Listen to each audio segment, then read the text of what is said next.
One thing that you talked about on Tom Bilyeu's podcast that I loved was spiritual entertainment, like a spiritual diet, like having that, I would say like spiritual ice cream for dessert, but not actually doing anything about it. Yeah.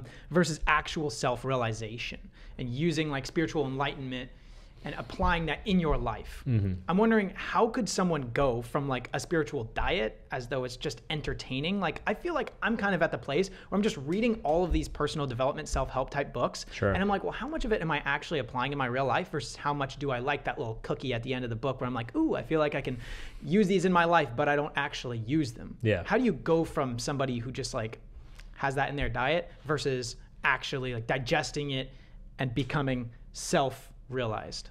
My advice, so self-help, there's a certain percentage of self-help content that really is just glorified entertainment. And there's a certain percentage of it that it can become a little bit addictive because that people get hooked on that, chasing that feeling of, oh, I learned something, I'm improving something, I'm better than I was before I watched this video or, read this book, even though they're not actually changing their day-to-day behaviors.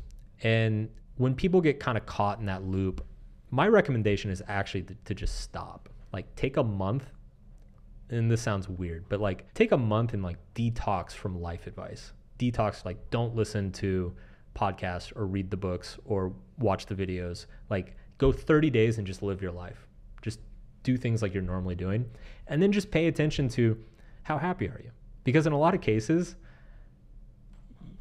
you're kind of happy already. So like, what, you don't need to fix what's not broken. I wrote a number of articles about this years ago, and I talked about how, like, in my head, there's kind of two versions of self-help, and they don't get distinguished often enough. One is taking people who are in a bad place and making them okay.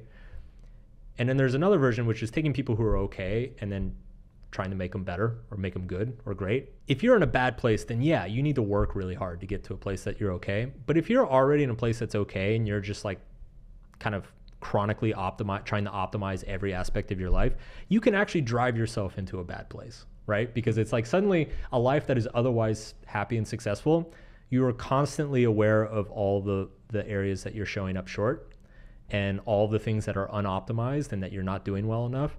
And so you can drive yourself into misery that way. And so I always tell people, if you feel like you're at any risk of falling into that trap, just stop for 30 days. Just go live and don't worry about it. Like, take a self-help vacation.